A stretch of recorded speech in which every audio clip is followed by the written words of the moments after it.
Now, I'm not saying that you're not apathetic, that you're not depressive, that you have no will to exist. But saying you are depressed is entirely different from saying you are depressive.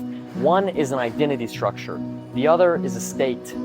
And when you identify a state with the continuum of your existence, it becomes sewed into your personality. And when it becomes sewed in your personality, your depression becomes an excuse to be more depressive. You allow it to continue by associating it as something that is a part of you. In a way, you're giving up. In a way, you're saying, this is how I am, and this is how I'm going to be. The more you associate yourself as a depressed person, it weakens you, because everything you do becomes interpreted through the context of, I'm not good enough. Every new opportunity is, I'm not good enough. And it dampens your ability to attack the problem in a way that actually changes it. It dampens your strength, your own self-resolve, as you continue to be trapped in a victim mentality. When you become a victim, you recede from life.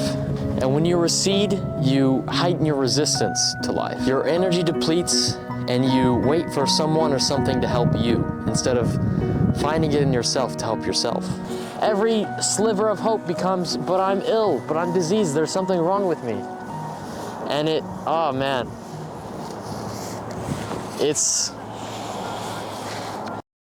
One day, I was listening to Alan Watts, and he started talking about how in life, there is yin and yang, there's black and white, there's positive and negative.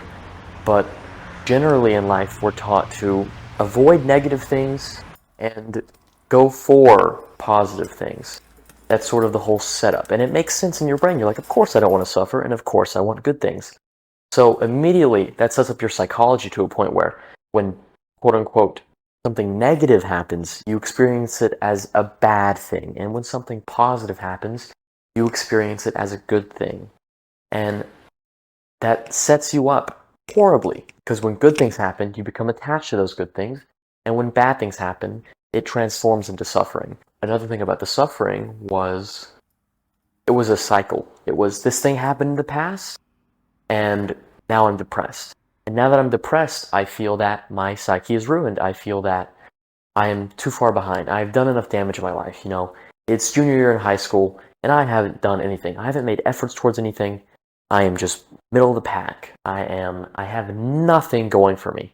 And I blame it all on my past, and there's so much grief in that. There's so much shame and grief involved with the suffering, because there's so much resistance to the suffering, and there's so much self-loathing going on, and then there's so much shame in the self-loathing. That's really where the neurosis comes in, because you experience a negative thing, but then you replay it in your mind over and over and over, and you re-experiencing those emotions. But because there's continual resistance, they're never transformed. That was the importance of what Alan Watts did for me, was it transformed the suffering. We need to transform our suffering, because as long as we continue to resist it, it becomes a negative experience, remains a mystery, remains as a net loss if you have no meaning. Because on the surface, suffering is suffering and it's bad, and you're hurt.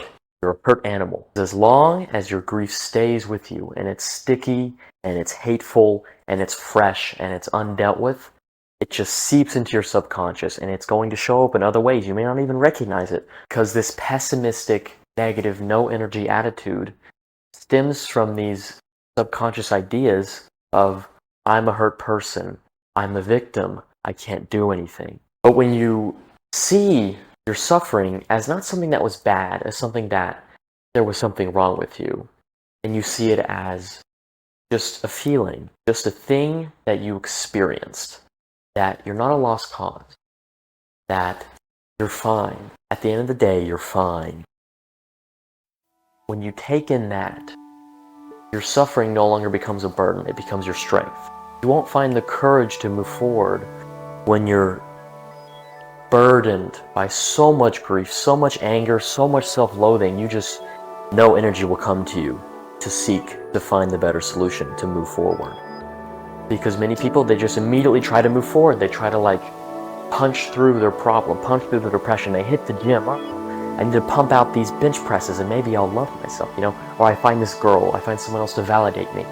But really it comes down to you, your own experience, and interpreting your past as not something that was a negative thing. It's not a burden. But it's hard to move forward when you hate yourself so much. This is my problem with labeling yourself as someone with depression, is you instantly become a victim to your physiology, your brain, to something outside of your control. There's nothing you can do about it, and therefore there is no hope. You are helpless. You are a victim. What's this guy? Oh yeah. So your first job is to dispel this illusion you've created in your mind of, I'm depressed. Stop saying it to yourself, especially stop saying it to other people. It feeds into the complex so hard because you get an amount of validation out of it. You're like, I'm depressed. And you post on your Finsta and you talk about it and you rant. You rant so much in these paragraphs. And it is only validating your condition. It's not helping at all. Why adopt a belief system that is not going to help you? Bro, Matthew, can you exhale? Give me a big exhale. Not, bro, you gotta be more subtle with it, you know. Oh my god. I got you, bro. Bro, not. Bro, it's gotta be like a sigh, you know, like a.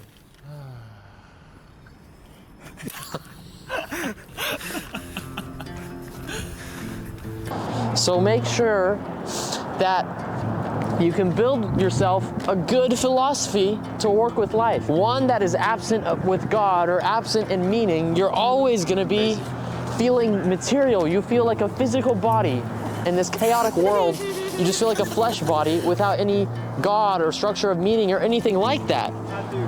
You agree? I know, man. Danger becomes this real thing, which is why our fight or flight is always activated if you have no God in your life, because everything is in survival mode.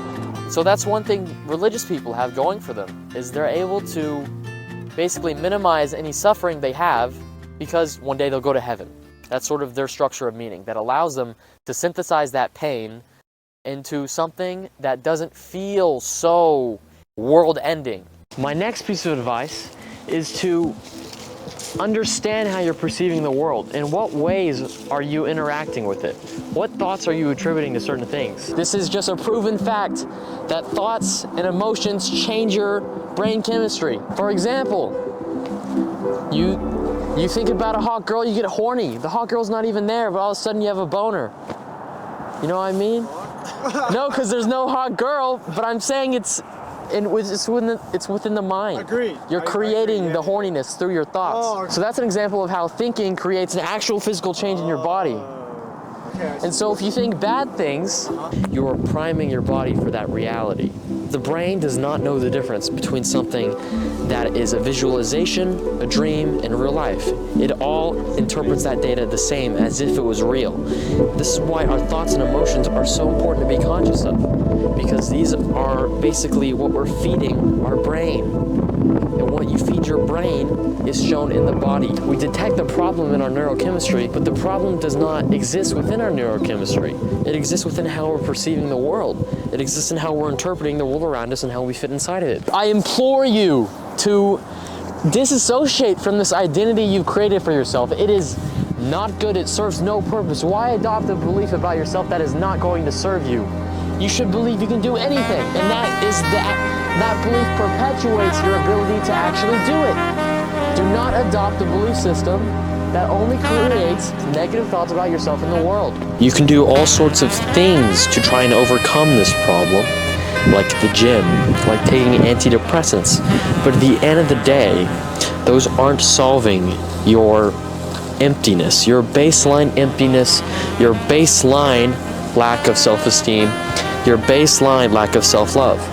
You need to address those things. You need to address the fact you have no God, the fact you have no direction or purpose or meaning, because these are the reasons why we're depressed. If you can construct a framework that allows you to authentically exist within the world and be in harmony with your life and your past and your future, you won't be depressed. Yes, you will have depressive times, you will have depressive days, but you will not be depressed.